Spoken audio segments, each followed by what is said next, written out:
Hello friend, we are going to solve some more question from P block. तो ये अपने पास question जैसे consider the following species SiF6 और उन्होंने क्वेश्चन क्या पूछा the stable species among them are कितने स्टेबल।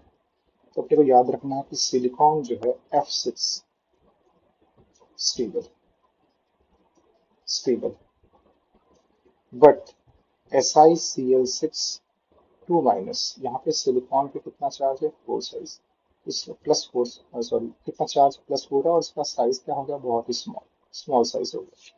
तो ये जो क्लोराइड आयन है सिक्स क्लोराइड आयन को होल्ड नहीं कर पाएगा होल्ड नहीं करेगा और होल्ड नहीं करेगा तो फिर क्या होगा इसमें रिपल्शन ज्यादा होगा रिपल्शन रिपल्शन क्या है ज्यादा मोर रिपल्शन। तो ये क्या है आपका ये अनस्टेबल उन्होंने पूछा अनस्टेबल तो ये एग्जिस्ट नहीं कर पाता है तो ये नहीं एग्जिस्ट करता है। Sn यहाँ पे भी देखिए प्लस फोर है प्लस फोर यहाँ पे भी प्लस फोर और इस केस में भी Ge पे भी प्लस फोर। तो ये Si जो है छोटे फ्लोराइड को होल्ड कर पाता है सिक्स बट ये नहीं कर पाता। और यहाँ पे जो आपका Ge है वो साइज थोड़ा बड़ा है जब सिलिकॉन से कंपेयर करेंगे तो जर्मेनियम का साइज बड़ा है तो वो क्लोराइड को होल्ड कर पाता है तो ये स्टेबल है ये स्टेबल है बट ये स्टेबल नहीं अपने को याद रखना ये स्टेबल नहीं है। तो अगर मैं बी को कट कर दूं तो बी देखिए यहाँ पे भी है इसमें भी बी है यहाँ पे भी है तो एक ही ऑप्शन बचा थर्ड ऑप्शन। अच्छा क्वेश्चन है प्लीज इसको देखिएगा। फिर है angle form by terminal hydrogen with boron form B2S6। तो B2S6 जो है B2S6 तो ये हो गया B ये है आपका H ये है H और यहाँ पे दो हाइड्रोजन यहाँ पे भी दो हाइड्रोजन डायमंड बन गया। तो ये आपका है टर्मिनल हाइड्रोजन ये टर्मिनल है और ये जो आपका है ये है ब्रिजिंग हाइड्रोजन। तो ये दो बीच में जो है ये ब्रिजिंग हाइड्रोजन है और ये टर्मिनल तो वो पूछ रहा है कि the bond angle form by the terminal hydrogen. अब आपका टर्मिनल हाइड्रोजन तो ये और ये जो बोरोन आपका कैसा है sp2 हाइब्रिडाइज तो ये जो बॉन्ड एंगल होता है बेटा ये होता है 120। अंदर वाला जो बॉन्ड एंगल है वो है 97 डिग्री सेल्सियस। फिर से इधर भी है देखिए इधर इधर बॉन्ड एंगल कितना है 120 बिकॉज ऑफ हाइब्रिडाइजेशन sp2 और ये जो अंदर वाला है वो कितना है 97। तो अगर आपसे पूछ रहे हैं कि terminal terminal hydrogen with boron मतलब आपसे एच बी एच बॉन्ड अगर पूछा जा रहा है तो ये है आपका 120।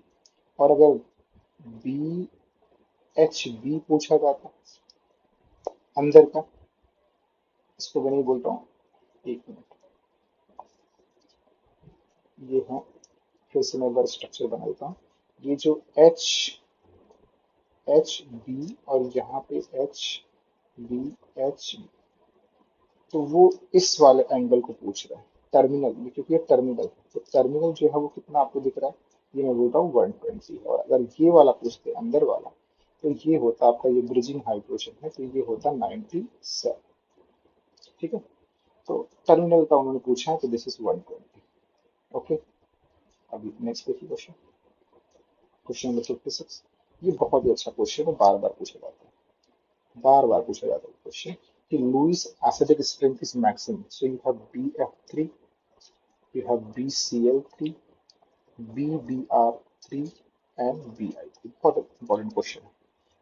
आप देखिए इधर से इधर जाने पे जो आपका है ये बैक बॉन्डिंग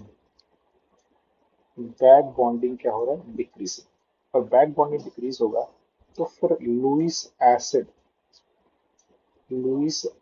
स्ट्रेंथ इंक्रीजेस। अब देखिए लुईस एसिड स्ट्रेंथ क्या होता है लुईस एसिड स्ट्रेंथ का मतलब है कि कंपाउंड जो सेंट्रल एटम वो कितना इजीली इलेक्ट्रॉन एक्सेप्ट करता है।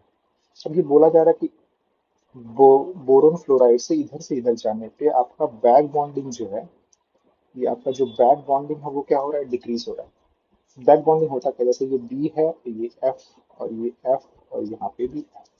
तो आप देख सकते हैं बोरोन के पास अब sp2 हाइब्रिडाइज्ड अगर ये है तो इसके पास एक वैकेंट क्या है p ऑर्बिटल अब ये वैकेंट फ्री ऑर्बिटल में जो आपका बोरोन है, वो बोरोन का वैकेंट पी ऑर्बिटल और फ्लोरीन के पास है लोन पेयर, तो ये लोन पेयर इसके साथ डोनेट कर सकता है।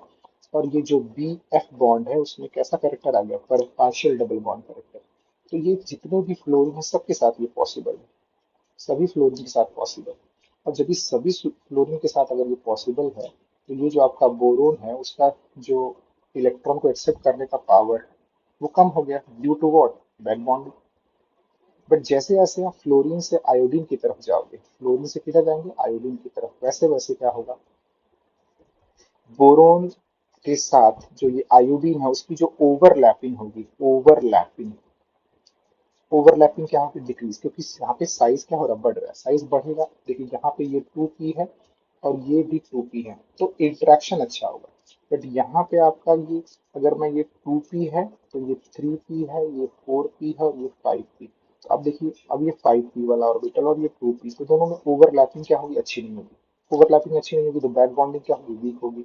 तो बैक बॉन्डिंग वीक होगी तो इलेक्ट्रॉन को एक्सेप्ट करने का पावर क्या होगा, ज्यादा होगा।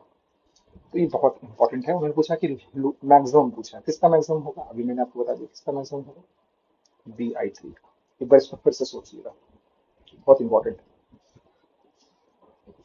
यहाँ से बोरोन फ्लोराइड से बोरोन आयोडाइड की तरफ जाएंगे तो बैक बॉन्डिंग क्या होगी, डिक्रीज। क्यों डिक्रीज करेगी, क्योंकि ओवरलैपिंग साइज बढ़ने के साथ, हैलोजन की साइज बढ़ने के साथ ओवरलैपिंग कम होगी।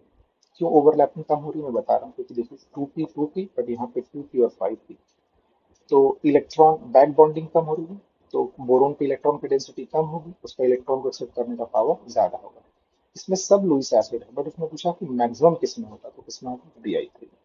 वेरी वेरी इंपॉर्टेंट क्वेश्चन, बहुत ही इंपॉर्टेंट क्वेश्चन है, ये देख लीजिएगा एक बार, ठीक है।